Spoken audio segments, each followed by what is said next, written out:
E aí, ouvintes da Rádio Mackenzie. Começa agora o 100 Ondas de Rádio, um programa especial em comemoração aos 100 anos de rádio no Brasil. 100 Ondas de Rádio, um século em sintonia com a história.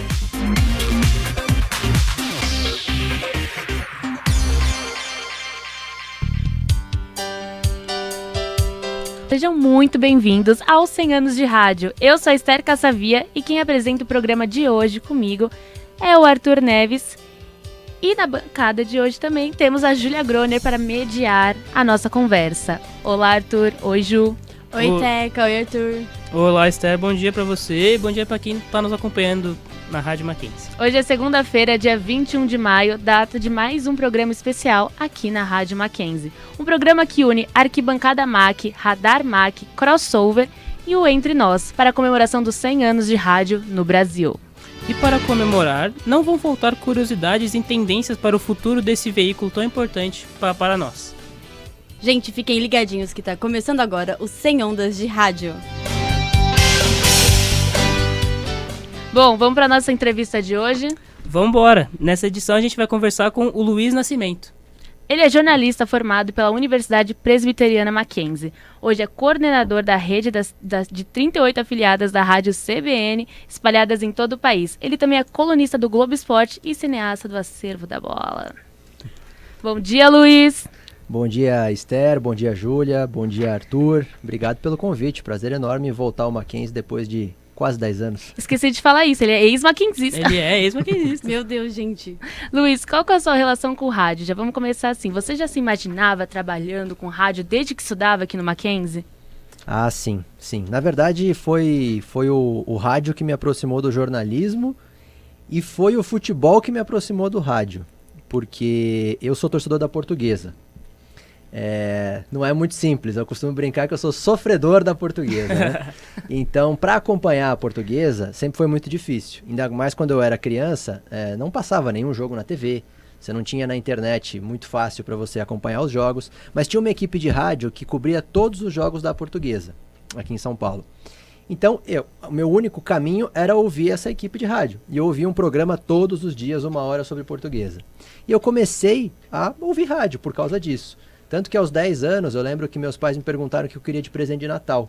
Eu falei que eu queria um rádio, um Motobras, né? Um rádio Motobras AM, FM, ondas médias e ondas curtas. Eles deram risada, falaram, mas como assim?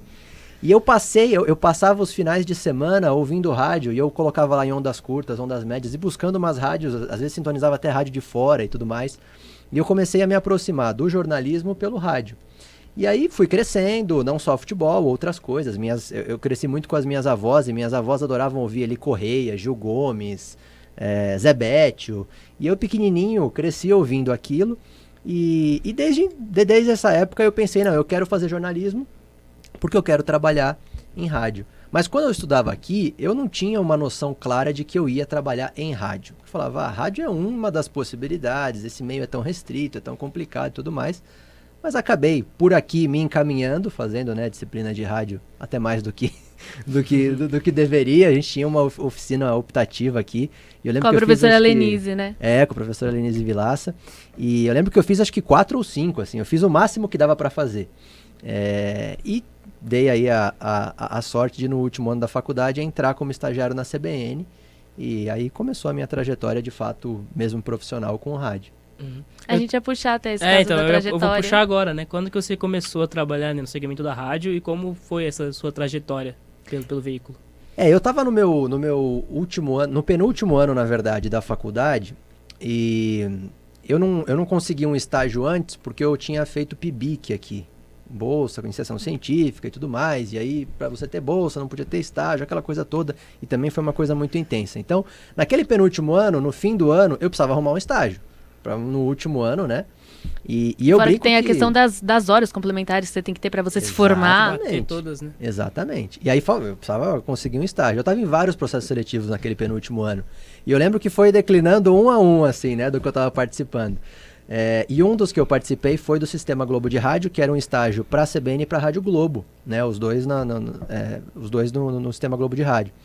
E eu lembro que foi assim, minha última tentativa, mas era a que eu mais queria, porque eu queria trabalhar em rádio. E aí eu lembro que eu já tinha achado que eu nem tinha conseguido o estágio, já tinha virado o ano, eu tava viajando de férias, ano novo, e aí Chegou me aquela ligaram ligação que você já, seu coração acelera, você quer morrer, você fala... Dá aquele batimento descompassado. E aí... não, foi uma primeira ligação, que se eu não me engano foi no dia 3 de janeiro, alguma coisa assim, que era pra eu trabalhar no R7, na parte de redação, pra fazer notas de esporte e tal, não sei o que. Eu falei, pô, ufa, né, consegui um estágio, é isso que eu vou fazer e tal. Aí 2 dias depois me ligam do RH da CBN, dizendo que eu tinha sido aprovado. E aí eu falei, não tem nem o que pensar, eu sempre quis rádio, é isso que eu quero. E aí eu entrei então nesse último ano da faculdade sendo estagiário. O estágio lá antes era muito legal porque você fazia um rodízio entre Rádio Globo e CBN, entre funções diferentes. Então eu fiquei um período no esporte da Rádio Globo, um período no estúdio da CBN de manhã, no jornal da CBN, ajudando na produção. Acompanhei repórteres na rua, então a gente fazia lá um tour. Na época tinha até o programa do Padre Marcelo na Rádio Globo e a gente ajudava também. Então você fazia assim, era tudo muito diferente e aquilo foi sendo muito legal.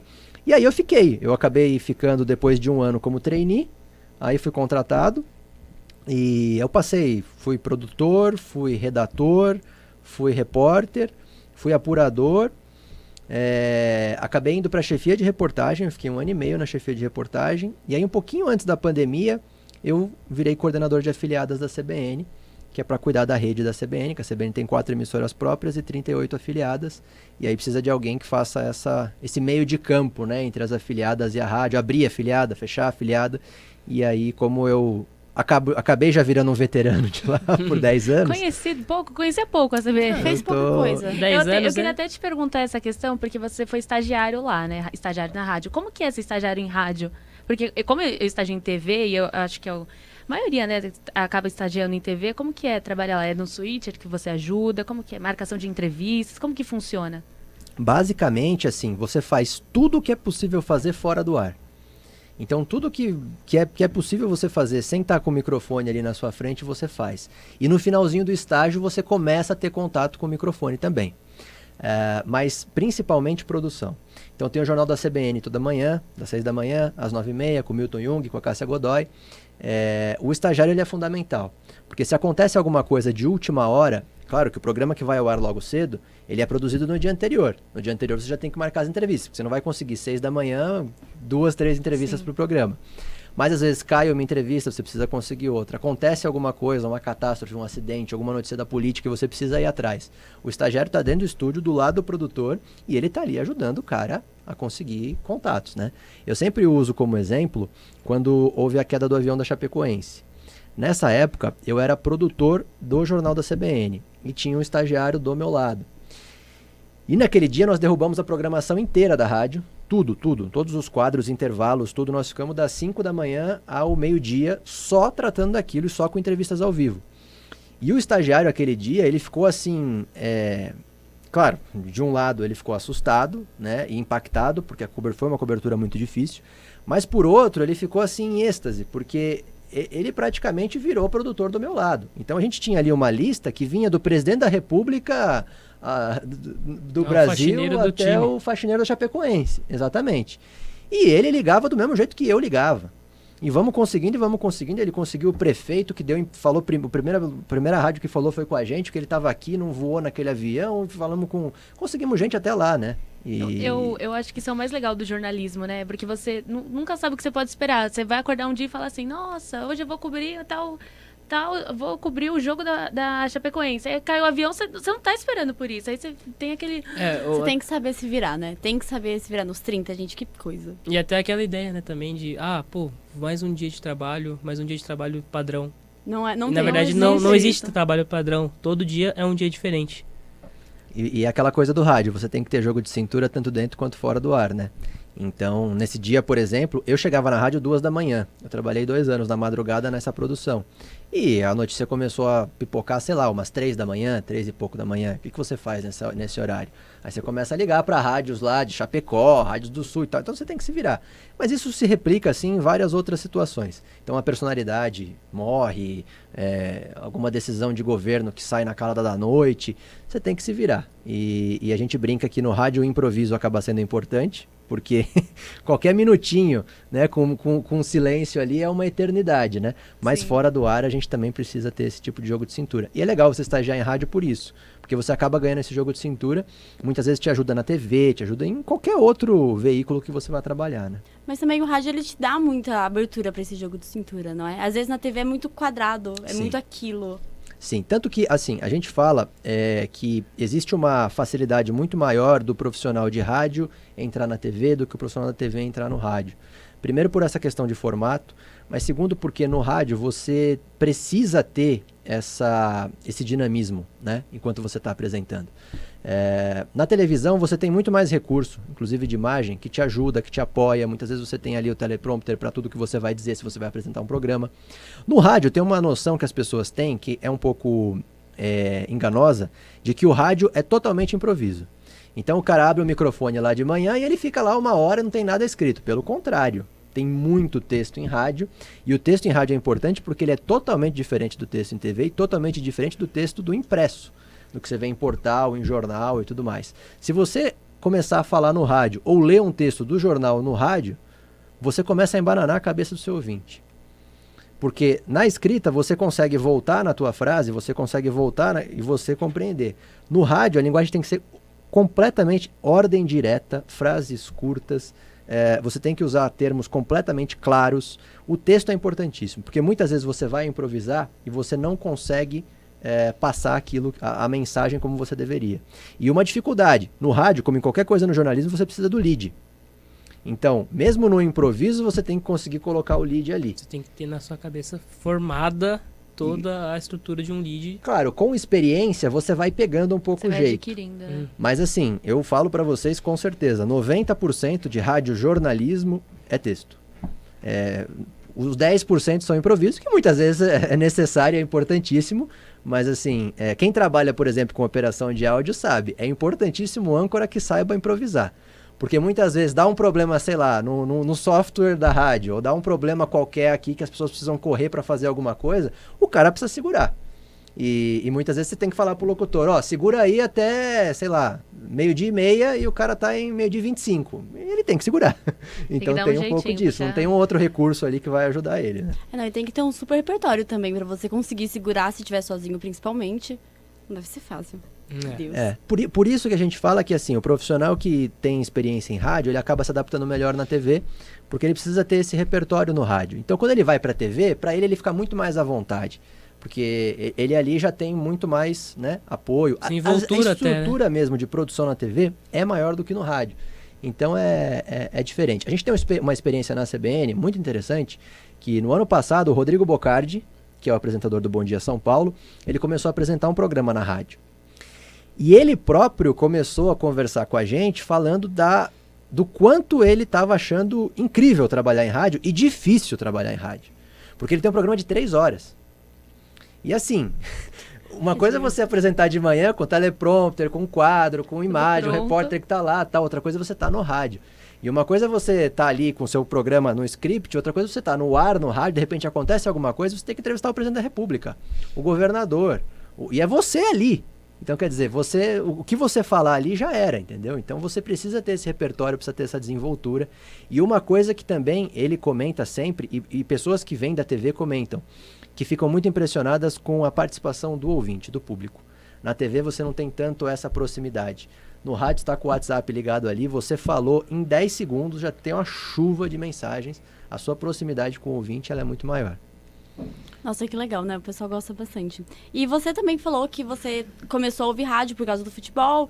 Quais foram as personalidades do rádio que mais te marcaram ao longo da sua carreira ou ao longo da sua infância que te levou pra carreira? Tem alguma inspiração aí que hoje você olha e fala, nossa, eu queria ser aquela pessoa e eu tô chegando lá? É um pouco difícil, assim, mas tem alguns nomes que para mim foram muito importantes na minha infância, assim, infância e adolescência. Relacionando o rádio com jornalismo, eu acompanhava muito a Rádio Bandeirantes quando eu era criança. E eu ia para a escola ouvindo Rádio Bandeirantes. Então eu ia para a escola ouvindo o Pulo do Gato com José Paulo de Andrade. E eu gostava muito dele, era um cara que ele sabia, na medida certa, dar o tom tanto do humor, quanto da revolta, quanto dessa proximidade com o ouvinte, de sentir o momento do dia da programação para você fazer aquela, né, para você mudar ali o teu tom. Em relação ao jornalismo, eu sempre gostei muito dele, né, mas eu também gostava muito, que eu cresci com as minhas avós ouvindo rádio, do Gil Gomes. O Gil Gomes tinha um programa de manhã no rádio que ele fazia a descrição daqueles casos policiais, que aquilo era fantástico, aquilo ficava, eu era criança, às vezes eu ficava morrendo de medo enquanto eu ouvia aquilo, porque era 1 hora, ele, o microfone e um sonoplasta que era muito bom, porque ele ao vivo ia fazendo ali a sonorização das histórias que ele ia contando. E eu ficava pensando, como é que esse cara consegue ficar 1 hora e pouco, segurando você ficava preso naquilo, você conseguia imaginar o rosto das pessoas, onde as pessoas estavam, a reação das pessoas, pela descrição dele, né? Então, são algumas figuras, assim, que eu quando criança, eu admirava muito. E tinha as figuras do esporte, né? Narradores esportivos e tudo mais, mas eu nunca quis ser narrador. não tenho essa pegada aí, esse lado. Mas eu ouvia muito o José Silvério, o Oscar Ulisses, que eu tive a oportunidade de trabalhar agora na CBN. Então são alguns nomes do rádio, assim, que eu... E uma coisa que eu gosto bastante no rádio também, que eu aprendi a gostar, na verdade, por conta do meu cunhado, que ele é apaixonado, é escutar jogo de futebol pelo rádio. E, gente, é sensacional. Parece que te dá mais aquela ansiedade, é uma emoção tremenda. Quando vai, aí para aquele momento lá, olha o gol! Realmente, você não tem a imagem. Decifrar você tá de quem é o gol, às vezes. Exatamente. Você perde o raciocínio, você perde o fio da meada, e aí o cara já tá lá na frente e você ainda tá aqui atrás. E é muito legal, porque ele vai acelerando, e vai, passou pra ele, passou pro outro, não sei o que, vai puxando. É sensacional, eu adoro. A tradicional ideia da mastigada, né? É muito você legal. fala tudo mastigado, você tem que compreender da melhor maneira. Mas isso do futebol, eu acho que dificilmente a gente vai encontrar algum veículo ou alguma forma de acompanhar futebol como rádio, porque... tem a questão da emoção que está muito ligada ao esporte, a torcida que está muito ligada ao esporte, e mesmo essa questão imaginária que só o rádio vai trazer. Hoje você tem vários jeitos de ver futebol. Você vê o futebol, claro, você pode ver no estádio, você pode ver na televisão, agora você tem algumas transmissões que não são mais com narrador e comentarista, são os caras fazendo react, né, reagindo à transmissão. Então, quer dizer, você tem várias formas hoje de ver futebol, mas o rádio ele ainda acaba sendo o lado mais emocionante. Tem muita gente ainda hoje que assiste na TV, mas está ouvindo rádio. Sim, no estádio mesmo, no último jogo do Palmeiras que eu fui assistir, tinha um moço sentado do meu lado, ele tava com um fonezinho assistindo. Aí eu, jornalista, cara de pau, virei e fez assim: nossa, mas você tá ouvindo na rádio? Ele tá ouvindo na rádio também, acompanhando. Eu fiquei, uau, que legal. Aquela história lá no Recife, se não estiver errado, que todos os torcedores do esporte, náutico, enfim, iam com aquele tradicional radinho de pilha e ficava com o radinho aqui, ouvindo. Você tá vendo, mas você não consegue desligar da rádio. Exatamente. E o rádio, ele acaba sendo também, aí você tem um outro ponto, que é o rádio companheiro. É o rádio companheiro das pessoas. Hoje a gente está muito habituado, principalmente as pessoas mais jovens, que acham muito legal você ouvir podcast, porque você ouve podcast enquanto você está em qualquer lugar. Você está no ônibus, está no metrô, você está lavando louça, você está cozinhando, qualquer coisa que você está fazendo, você está ouvindo um podcast. O rádio sempre foi isso, só que para a pessoa que está em casa com um aparelhinho lá de rádio, a pessoa que está num jogo de futebol, tem gente que dorme com o rádio ligado. Então tem até uma história muito legal lá na CBN, que a gente fez uma mudança uma época do âncora da madrugada, e o novo chefe, enfim, mudou muita coisa, mudou o formato lá do programa da madrugada e tal, queria uma coisa mais dinâmica, mas ao mesmo tempo mais tranquila, não sei o quê. E entre as mudanças todas, falaram, vamos fazer um teste, vamos parar de dar a hora no ar, porque, hoje todo mundo tem celular, a pessoa sabe o horário no celular. Reloginho dali, né, de mesa ali, do lado. A gente foi ter noção de quantas pessoas nos ouviam de madrugada quando esse cara parou de dar hora. Porque o WhatsApp, assim, mas foi um negócio... Como vocês pararam de dar hora? Eu tô ouvindo rádio pra saber o horário. Eu tô dormindo e ouvindo rádio, então enquanto eu tô dormindo eu tô sabendo que horário que tá rolando. Tá... A gente falou, gente, é uma coisa que a gente imagina tão... Você acha que é pequeno e de repente é toda essa imensidão. E aí você percebe, o cara tá dormindo acompanhado. E ali ele tá tendo as informações. É que nem previsão do tempo. Se você no rádio... um dia altera o horário que você vai dar a previsão do tempo, você recebe uma enxurrada de pessoas reclamando, porque a pessoa, enquanto ela tá te ouvindo, ela tá fazendo café, e ela tá esperando ela tá vestindo aquilo, o filho, né? Já na expectativa. E eles falam, na hora que você fala é a hora que eu vou me vestir. A hora que tal comentarista entra no ar é a hora que eu tenho que sair de casa para deixar o meu filho na escola no horário certo. Então Caramba, que vira a legal. rotina, vira realmente o companheiro da pessoa. Isso de podcast que você falou, tem uma coisa que o Doni também fala bastante pra gente, que o podcast você escolhe o que você vai ver. Então, tipo, eu quero ouvir isso, eu quero ouvir aquilo. E no rádio não, você vai escolher o que você, tipo, a rádio, mas o que eles vão passar em si é sempre, tipo, não é a sua escolha. Então você acaba descobrindo muita coisa também. Isso é Sim. muito legal. E esse é um dilema hoje que vivem principalmente as rádios musicais. Porque é um dilema que é o seguinte: bom, até quando as pessoas vão ligar o rádio e vão esperar a música que ela quer ouvir, ou vai tolerar ouvir uma música que ela não quer, porque depois pode vir uma que ela quer, sendo que hoje você está com o Spotify na sua mão. Esse é um dilema que esse meio vive, mas a gente falando de Brasil, ainda é muito difícil você imaginar uma coisa massiva, né, a esse ponto. Agora, o radiojornalismo é diferente, porque como se trata de informação, dificilmente você vai ter, claro, vai ter aquela pessoa que talvez não gosta daquele âncora, vai querer ouvir só o outro, então, eu não vou ouvir um podcast, alguma coisa assim, ou depois eu ouço mais tarde, não sei o quê. Mas o radiojornalismo ainda tem muito disso. Como você lida com informação, que é algo imprevisível, então as pessoas ainda continuam te acompanhando ali. E o podcast, no caso da gente, radiojornalismo, falo na CBN, ele veio para somar e ele veio para ajudar, na verdade. Porque você acaba chegando a públicos que você não chegaria no rádio convencional, e ainda assim é o fortalecimento do áudio. Acima de tudo é o fortalecimento do áudio. Nunca as pessoas consumiram tanto áudio quanto elas estão consumindo hoje, porque hoje elas estão consumindo inclusive no podcast. E acaba sendo uma linguagem de rádio. A gente fala que é tudo áudio. Uma coisa que a gente falava muito no rádio, a gente sempre falou no rádio, mas no podcast as pessoas têm interpretado melhor, quando você está falando no microfone, você está falando para uma pessoa. Mesmo que a sua audiência seja de 1 milhão, porque você está no ouvido daquela pessoa. Então uma coisa que a gente sempre fala você falou no rádio, evita falar no plural e no coletivo. Fala que eu tô falando com você. Obrigado a você que tá me ouvindo, porque você tá no ouvido da pessoa. Ela tá te ouvindo, é você tá no ouvido, com a você pessoa. Tá no carro da pessoa. Então isso é importantíssimo. O podcast trouxe isso de volta muito por essa proximidade do fone de ouvido. Caramba, que legal.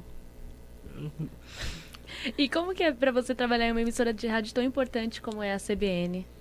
Pra mim sempre foi um privilégio, né? Porque a gente fala da CBN, a gente fala em radiojornalismo, uma das principais emissoras, né, do país. A gente tem a CBN, a gente tem a Band News, agora a gente tem a CNN Rádio, né, Transamérica. Sim, importante ressaltar a emissora. Né? Meu trabalho. Onde você está estagiando, né? Tem Jovem Pan, enfim. A gente tem rádios, né? Entre as rádios jornalísticas, a gente tem a CBN, que tem uma credibilidade muito grande, que foi a primeira rádio All News aqui no Brasil, né? Aqui em São Paulo. Em 91 foi a primeira que resolveu colocar no FM uma rádio só de notícia, tanto que o slogan ele permanece o mesmo até hoje, que é a rádio que toca notícia, né? E para mim sempre foi um privilégio. E eu aprendi muito lá, principalmente no estágio, começando como na reportagem, redação, com as pessoas que passaram por lá, né? Então, para mim é um privilégio. E hoje também estando aí já há 10 anos, lidando com as afiliadas, às vezes implementando o rádio, fazendo treinamento de equipe, é muito legal, assim, porque com esse tempo que eu tô lá, eu acabei já pegando um pouco do como é que eu posso dizer, da identidade, do espírito, do que é ali a linha editorial e tudo mais. Então, eu gosto muito. Para mim é um privilégio. E o legal é que você cresceu profissionalmente junto com a CBN, tipo, foi... Sim. Não, eu brinco, Crescimento né, mútuo, né? A CBN completou 30 anos, eu tô lá 10, né? Então, quer dizer, 1/3 dessa história eu tô ali, né? E tô contribuindo e vamos ver até quando, mas Que legal. vamos lá. E aí você falou também, né, da questão de ser o coordenador de afiliados no rádio. Assim, como é que tipo, qual é o seu feeling, qual é o seu sentimento ao pensar que, nossa, eu comando as afiliadas da rádio e eu posso levar notícia para tantas pessoas ao redor do Brasil? Isso é muito legal. Nessa função que eu tô hoje, uma das principais coisas que eu aprendi e aprendo é a diferença e a diversidade no país. Porque a gente tem essas 38 afiliadas e estão espalhadas por todas as regiões do país. E muitas vezes a gente começa a pegar umas realidades que são muito distantes da nossa aqui de São Paulo, do Rio de Janeiro, enfim. Por exemplo, mês passado, nossas afiliadas da região amazônica, porque é uma empresa só que tem Rio Branco, Manaus, Belém, Macapá, Porto Velho, eles fizeram uma pesquisa sobre o consumo de rádio lá. E é interessante que lá as principais concorrentes da CBN estão no AM ainda. Aqui em São Paulo, isso é quase inimaginável.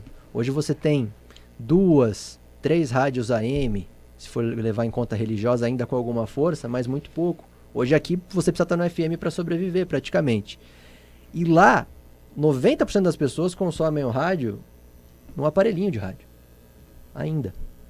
Sensacional. E é uma realidade diferente. A gente aqui está falando num programa em rede nacional, pensando em todo mundo nos acompanhando no carro, no celular, no Na aplicativo, televisão, às na vezes. TV, no Globoplay, que a CBN está agora e tudo mais. Enquanto você ainda tem a pessoa que está lá, no radinho a pilha. Ano passado, Macapá, o Amapá, na verdade, sofreu aquele apagão que ficou sem energia praticamente uma semana.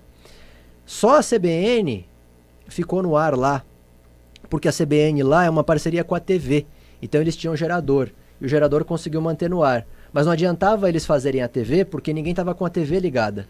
Então as pessoas não iam assistir. Eles fizeram uma coisa muito doida lá. Eles pegaram os repórteres da TV e colocaram para trabalhar na rádio. Porque as pessoas só conseguiam ter informação lá no rádio. Porque tinha o rádio do carro, porque tinha o rádio a pilha. E como não tinha energia, era como eles conseguiam ouvir. Então foi muito legal, porque a CBN foi a única que conseguiu ficar no ar por causa da TV, mas a TV simplesmente falou, esquece a TV, porque ninguém vai assistir, vamos pro rádio. E você fala, olha, nós estamos falando em 2021, no caso do ano passado, e olha a realidade. Então, quer dizer, você tem contato com realidades muito diferentes e diversas no país. E aí você começa a perceber que, de fato, quando você abre o microfone aqui em São Paulo, nossa sede na 9 de julho, você está falando com um cara lá em Macapá, um cara no Vale do Iguaçu, no interior de Santa Catarina, onde a gente tem afiliada, enfim. Então é muito legal você perceber essa diversidade. E diversidade de estrutura, de sotaques, de formas de levar notícia, e isso é muito legal. Foi? Eu fico imaginando como que foi pro repórter, né, que tá acostumado com a TV, ir pra rádio. Ele conseguiu se virar, se desenvolver? Como que foi aquilo? Deve ter sido uma correria, uma situação totalmente... No começo é muito difícil. Ainda mais numa situação assim, que você tem que relatar praticamente o que você está vendo. Uma coisa é você entrar no rádio, você não trabalha em rádio, você trabalha em TV, mas você vai entrar com uma reportagem que você conseguiu escrever o seu texto, pensar no que você vai falar, como é que você vai dizer, tem começo, meio e fim, o cara vai se despedir só de você. Outra coisa é você estar cobrindo algo que o âncora vai ter que ficar te perguntando, você vai ter que ficar tirando ali os coelhos da cartola, e você tem que ter aquela desenvoltura de falar no rádio diferente do que na TV, porque no rádio é uma conversa. Você tem que pensar que você está conversando com o ouvinte sempre. Se você ficar com aquela fala impostada de TV direto, o cara muda de rádio. Então, no início é um pouco difícil. Depois eles vão pegando um pouco esse jeito de um pouco mais de jogo de cintura, de traquejo, de conversa, um tom mais coloquial. Mas no começo é muito aquela coisa de TV. É um flashzinho de 30 segundos e com um texto muito já quadradão. E quando o âncora faz uma pergunta, o cara quebra, porque ele não estava preparado para falar alguma coisa além lembra daquilo. Até aquela ideia do improviso, né, que a gente comentou agora há pouco. Exatamente. Que você tem que estar na hora ali, tirar 2, 3 coisas da cartola e você não está preparado para aquilo. E às vezes você conhece o âncora, você já conhece o âncora e você sabe que aquele âncora, ele sempre vai te perguntar alguma coisa. Você já fica aí você mesmo já deixa uma informação no bolso, bolso ali. Você já prepara pra segunda, você não prepara pra primeira mais. Exatamente. Eu fico imaginando que nem o Garrafa, né, o que é o da Band. Esse homem, ele é uma máquina, tudo. E o Datena faz, 30 perguntas pra ele de uma vez, ele vai que vai. Eu tenho um amigo que estagia na Band e trabalha diretamente com o Garrafa. Ele fala que é um absurdo. O cara tá aqui no telefone, no microfone, falando com o Datena, não sei o quê. E se desenrola todo. Eu acho... eu quero chegar nesse nível de profissional. Mas, é aquilo que a gente Multitarefas. fala. Muita gente, às vezes, critica, fala, nossa, pô, mas se você vê o Datena que fica, sei lá, quantas horas ao vivo ali no ar direto, não é fácil. Não é fácil. Não é qualquer um que faz aquilo. Ainda mais prendendo a atenção da pessoa para aquilo. E no rádio isso é muito comum, porque você tem programas, às vezes, de 2, 3 horas, que é basicamente o cara. Tem algumas pessoas ali, mas é o cara. E para ele segurar essa atenção... E outra coisa que você vai pegando o jeito também no rádio, de você falar com naturalidade enquanto você está ouvindo alguém te falar alguma coisa aqui. Então a pessoa está te passando uma informação aqui e você está falando no ar. E você tem que pegar as duas coisas ao mesmo tempo. Nossa, eu acho muito difícil quando eu sou apresentadora aqui. É muito, porque eu fico aqui, eu estou Eu falando, quebro mas estou inteira. prestando atenção aqui no Doni, nosso querido. E assim, meu Deus, pera, gente, calma, deixa eu me encontrar aqui e dá certo. É muito legal, é maravilhoso. E quem ouve não vê, né? Quem ouve não imagina o que a gente é fazer isso, o que passa isso. Gente, que doido. Agora tá trazendo um pouco mais de proximidade, porque como as rádios estão com imagem, Com câmera. então quem quer ver, né, acaba acompanhando ali na imagem e percebe às vezes essa movimentação, que o cara tá conversando, mas tá olhando para alguém, pedindo alguma coisa, pegando um papel, fazendo, né, e antes não tinha isso. E né? você acha que isso veio por conta do podcast ou já estava acontecendo antes? Não, é um movimento que já vinha acontecendo, acabou se massificando, na verdade, acho que mais até do que por podcast, pelos streamings todos aí. A pandemia também acabou acelerando muito isso. Mas assim, uma coisa que a gente discute muito na CBN, a não ser que você queira ter um projeto, como por exemplo da Jovem Pan, que sempre foi uma rádio, mas sempre sonhou em ser TV, tentou várias vezes virar TV e não conseguiu. Agora conseguiu. Você vê que a Pan hoje, se você ouve a Pan no rádio, você percebe algumas coisas, alguns momentos ali em que a linguagem TV está se sobressaindo à linguagem rádio. Mas aí é um projeto deles, que estão virando TV. Agora, você fala da CBN, da Band News e tudo mais. Na CBN, por exemplo, a nossa lógica é, nós somos rádio. Ponto final. Vai ter imagem? Vai. Nós vamos tentar fazer o melhor para aquela imagem ter qualidade? Vamos. Nós vamos tentar colocar imagem de apoio, nós vamos tentar olhar mais para a câmera, se vestir melhor, não ficar comendo enquanto fala, porque antes no rádio era aquilo, você tomava café, comia pão, babava na mesa, ninguém tava vendo. Aqui não pode Agora as fazer isso. pessoas vêm. Só que você é rádio. E aí eu dou um exemplo. Temos uma entrevista importantíssima com o ministro agora aqui. Nós vamos tentar fazer por Skype, porque aí ele vai aparecer com imagem. Aí começa, pô, não deu certo, o tempo tá passando. Ah, mas não tá conseguindo aparecer a imagem, tá pixelando e o tempo tá passando. Aí você vai colocar no ar, mas o áudio do Skype tá ruim. Gente, nós somos rádio. Esquece o Skype. Não é Esquece televisão. Pega um telefone, liga pro cara e vamos colocar no ar. Então, aí é que você começa a pensar, qual é a tua prioridade? É o áudio. É o rádio. E outra coisa, não é nem televisão que eu queria falar, não é cinema. O pessoal fica muito preocupado com a estética, sendo que o importante é isso mesmo, é o áudio. Exatamente. E às vezes, assim, antes, os âncoras ficavam muito à vontade no estúdio. E aí, quando você começa a ter imagem, aí você precisa também começar a se preocupar. Então, muitas vezes, você virava pro cara aqui do lado, o seu microfone estava fechado, você falava claramente para ele, pô, vamos fazer tal coisa, não sei o que, tal. Você fazia uma entrevista e falava, pô, esse entrevistado é um saco, hein? Hoje o cara tá te assistindo, se você falar isso, o cara percebe por leitura labial o que você falou. Então, Até por movimento corporal, né? Exatamente. Você faz um movimento, tal. Às vezes reação até. Você tá entrevistando Só que, um político, o cara tá mentindo pra assim. você faz assim, né? Você faz aquela, Tá metendo louco. aquelas caras e bocas, né? Pessoal, Lamentação e tal.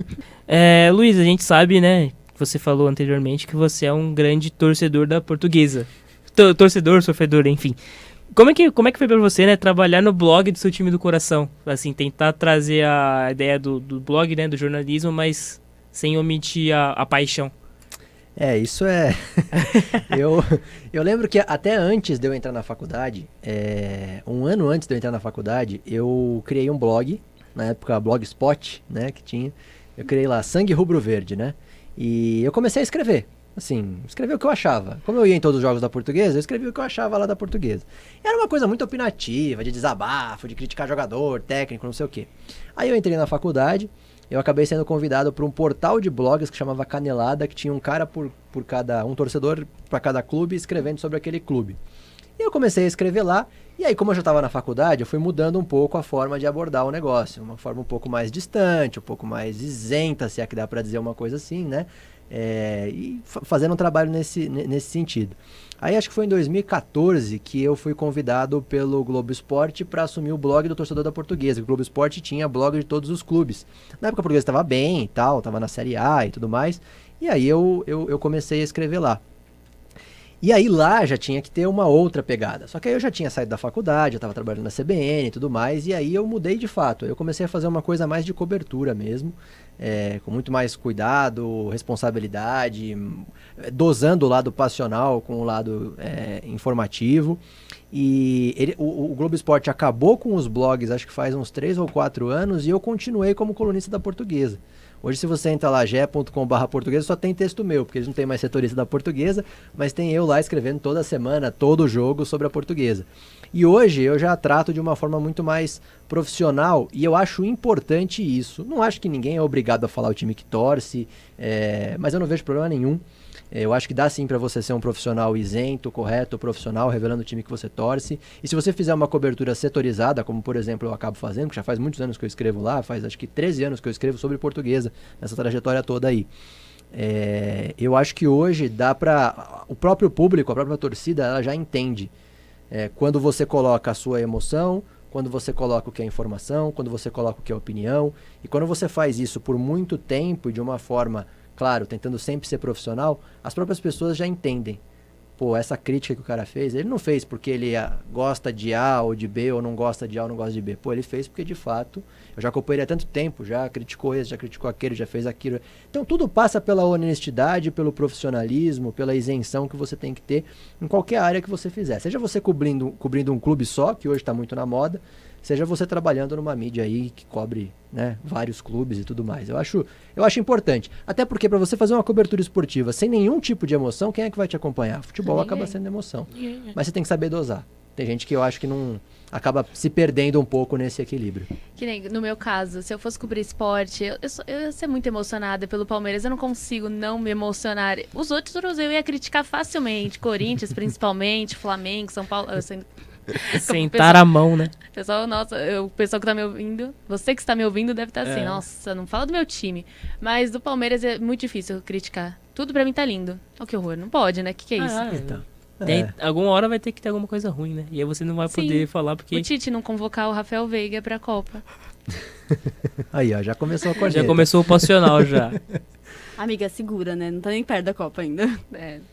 Vamos com calma. Mas a gente também já sabe que você é super multitarefas, né? Faz um pouquinho de tudo. E tem mais uma tarefa que você também trabalha como cineasta no Acervo da Bola. Como que é conciliar tudo? Conciliar rádio com a produção de documentário, com escrever para um blog? São linguagens tão diferentes. Assim, como eu falei pra vocês, eu acho que assim, o futebol me aproximou do rádio que me aproximou do jornalismo. Tudo começou com o futebol, ou seja, essa paixão que eu tenho pelo futebol. Adoro futebol. Mas, por exemplo, na CBN, em determinado momento ali da minha trajetória, eu até fiz uma escolha, uma opção, por não trabalhar com esporte e trabalhar com o jornalismo geral, né? E foi uma escolha que eu fiz, que eu acho até que eu acertei, hoje olhando pra trás, mas eu não ia conseguir fazer isso sem ter um pezinho ali, porque é uma coisa muito forte pra mim, essa presença no futebol. Então, por um lado, essa questão de escrever sobre o meu clube, agora pro Globo Esporte e tal, é uma coisa que me ajuda muito nisso. E outra coisa que me ajuda muito é esse projeto que eu tenho do Acervo da Bola, que a gente começou em 2014, 2015, eu e um amigo meu, eu jornalista, ele produtor multimídia, ele tinha acabado de fazer um curso de cinema em Nova York, veio pra cá, também torcedor da Portuguesa, a gente se conhecia de futebol de arquibancada, do Canindé e tudo mais, e a gente falou, pô, e se a gente resolver vamos fazer um curta aí, um documentário, vamos ver o que acontece, vamos ver o que sai disso e tal. E nós fizemos um primeiro que puxou um segundo, que puxou um terceiro, que puxou um quarto, e aí a gente começou a se especializar, na verdade, nessa área. Hoje a gente já tem vários filmes entre curtas e longas de documentário, alguns deles premiados no Cinefute, que é o Festival Brasileiro de Cinema de Futebol, filmes que já foram até para fora, para festivais fora. E é um trabalho também muito legal. Mas é um trabalho, assim, de hobby praticamente e de gostar, porque o retorno financeiro é zero se não disser negativo, porque em alguns projetos teve que tirar do bolso. Então, mas é uma coisa que eu gosto de fazer, eu acho importante. E hoje em dia, eu acho que na verdade sempre, né? Mas hoje mais do que antes, se o profissional também não for versátil, assim, não jogar em todas as posições, ainda mais na nossa área, precisa ter um pouco vai disso. Sofrer. Senão, exatamente. Não, a gente tem que saber fazer de tudo, até porque se fosse pra ter dinheiro, ninguém seria jornalista. Resumiu bem o nosso curso. Assim, sinceramente, É bom que na faculdade você já tem essa ideia. a gente já famoso sabe, a gente ralar, entra né? que é a primeira coisa que eles falam, vocês não vão ser o William Bonner, não No vai começo, né? ser não vai ser não, desculpa.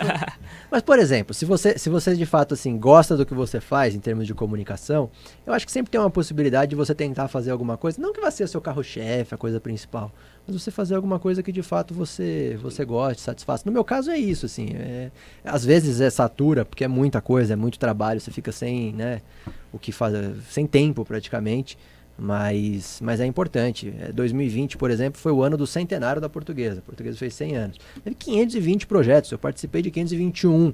Eu não tive tempo para nada, assim, na minha vida. Eu cheguei no fim do ano e falei, gente, eu não sei onde eu tô, não sei qual é o meu nome, o que O pessoal te chamava pra sair? Não posso, estou aqui com projeto, plantão, tudo. projeto. Tenho projetos. Era tudo. Teve livro, teve podcast, teve filme, teve tudo. E eu tava em tudo Muito e legal. foi uma loucura. Mas assim, por outro lado, é uma coisa que te alimenta, porque é uma coisa que você gosta, que você acredita, que você, né, então... E a área, ela abre muito pra gente poder fazer isso, né? Ela te dá muito espaço pra você poder trabalhar com uma coisa, mas fazer 500 outras que não necessariamente tem a ver. Exato, exatamente. Eu acho que assim, você tem que ter afinidade, você tem que também saber onde está pisando, né, claro.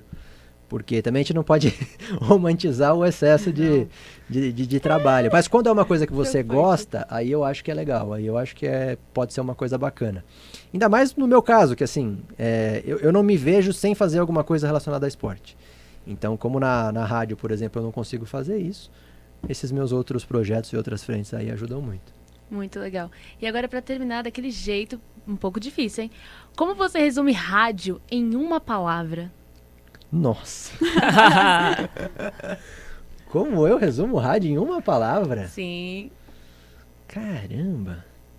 É que depende um pouco da perspectiva, né? Se é pra mim, se é o rádio como veículo, se é o rádio como... Tudo bem. Eu acho que Tanto pode faz ser um de cada. então, acho que pode ser como veículo e pra você, pessoal. Pode ser uma frase, então, pra facilitar. Não, porque assim, pra mim, rádio é paixão, assim. Eu gosto muito mesmo, assim. Rádio pra mim é paixão, uma coisa apaixonante. Eu acho que eu acabei me apaixonando pequeno e até hoje eu sou apaixonado por rádio, assim.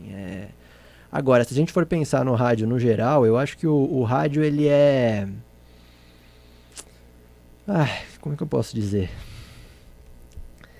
Pode ser clichê, é tudo. É tudo, Não, mas ó, eu acho que o rádio, ele é companhia. Em todos os sentidos. Pode ser a companhia no sentido de você não se sentir sozinho quando você está ouvindo rádio, mas pode ser a companhia que vai ser necessária para você por uma informação, para uma diversão, para um... Eu acho que isso descreve o rádio, e eu acho que isso também é um pouco do segredo do porquê que o rádio continua e continua forte. Porque não teve nenhum veículo até hoje que teve a morte decretada tantas vezes quanto o rádio. O rádio ia morrer com a TV, o rádio ia morrer com a internet, o rádio ia morrer com os podcasts, o rádio ia morrer com... E não morreu. E tá aí, tá mais forte do que nunca e continuam consumindo áudio. Muito por isso, porque acaba sendo a companhia de todo mundo e ainda tem alguns atrativos que nenhum outro veículo vai ter, que é a proximidade, que é o tom da emoção, que é a agilidade do rádio. Nenhuma rede social hoje conseguiu ainda ser mais rápido. Nenhum tweet é mais rápido que o rádio, que você está com o microfone aqui, você fala na hora que você está vendo e já chegou na pessoa imediatamente. Então, isso ainda mantém o rádio muito vivo. E é o que eu falo, hoje a gente fala muito de podcast, de streaming, de live e tudo mais. Na maioria das vezes vocês podem perceber, até programas de televisão hoje já são assim. Eles são formatados para você acompanhar fazendo outra coisa. Até programa de TV. Tem muito programa de TV que você não precisa ficar olhando para a TV. Você não precisa mais estar sentado no seu sofá olhando para a TV. O que é isso? Rádio. O que o rádio sempre fez? É como podcast. Eu entendo porque tem uma discussão muito profunda em relação a isso. Podcast é rádio ou podcast não é rádio? Em certa perspectiva em certa perspectiva não é. Se você for muito técnico, você vai dizer que não é. Mas no fundo, o que está por trás daquilo ali, a alma daquilo, a essência daquilo é a mesma. E é isso que é o segredo. Então, por isso que eu acho que o rádio ainda tem aí uma vida muito longa, ainda mais num país como o Brasil, que a gente sabe que o streaming, a internet, para se tornar universal, ainda vai um chão bem grande. Em São Paulo ainda tem esses problemas, imagine em outras regiões do país, né? É verdade. Ainda E terminamos bem assim de um distante. jeito tão... Não, é maravilhoso ver quem feliz, né? realmente gosta de rádio, escutar isso, quem trabalha com rádio, é maravilhoso. É uma experiência, assim, é uma oportunidade. A gente sempre fala, o pessoal acha que é clichê. Quando a pessoa nunca trabalhou em rádio e vai trabalhar em rádio, a gente fala, você vai acabar se apaixonando. Se você não se apaixonar, é porque talvez você de fato não tenha nada a ver com aquilo, assim. Mas se você gosta de comunicação e você vem pro rádio, você acaba se apaixonando. Porque é uma coisa muito... Eu acho que essa questão da proximidade, ela é muito legal. A proximidade com o ouvinte, quando você percebe a importância que a rádio tem para o ouvinte, para a companhia, para a informação, para o dia a dia, é fundamental, é fundamental. O famoso ser picado pelo mosquitinho do rádio. Exato. E nada como agora você ter... O rádio sempre teve isso. Antes era carta, depois virou telefone, agora é o WhatsApp. Quando você começa a perceber os retornos que você tem das pessoas, você percebe, caramba, esse negócio aqui que a gente está fazendo... Tem alguém escutando É a realmente. sensação de fazer alguma coisa, né? De mudar alguém, mudar alguma coisa. Meu Deus. Luiz, muito obrigada por ter reservado esse tempinho para conversar com a gente. Ter voltado aqui no Mackenzie depois de tanto tempo. Voltar a casa, né? Podemos dizer assim. Não, eu que agradeço. Agradeço a vocês pelo convite. Fiquei muito feliz de ter sido convidado aqui. Obrigado, Esther. Obrigado, Júlia. Obrigado, Arthur. E é legal demais voltar aqui e ver essa estrutura que está crescendo cada vez mais desenvolvido aqui essa área de rádio no Mackenzie. E espero que daqui a gente tenha profissionais aí que tenham a oportunidade de trabalhar em rádio. Eu não vejo a hora, já tô aqui, ó. Me contrata, você Que o mosquitinho do Grudadinha na rádio... cadeira. Já tá criando na cabeça já, né, a ideia do Que o rádio. mosquitinho do rádio pique aqui alguns de vocês, porque de fato é um veículo apaixonante. Obrigado mesmo. Brincadeiras à parte, muito obrigada, de verdade, por ter aceitado. Obrigado, e vou deixar aqui um abraço então pro professor Vanderlei, que foi meu professor também. Coitado. E pro Doni aqui, que esse aqui gravou muito coisas minhas aqui na época de jornalismo do Mackenzie. e dar um abraço, porque é o que a gente sempre fala, a rádio também tá muito além do microfone, e é muito legal a gente também valorizar isso. Muito bom. Essa edição do 100 Ondas de Rádio está ficando por aqui. Mas antes de encerrar, queremos agradecer a você que nos acompanhou até aqui. Agradecimentos especiais ainda a toda a equipe de alunos empenhada nesse especial e além da Rádio Mackenzie, o Núcleo de Produção e Desenvolvimento Acadêmico da Universidade Presbiteriana Mackenzie. Até!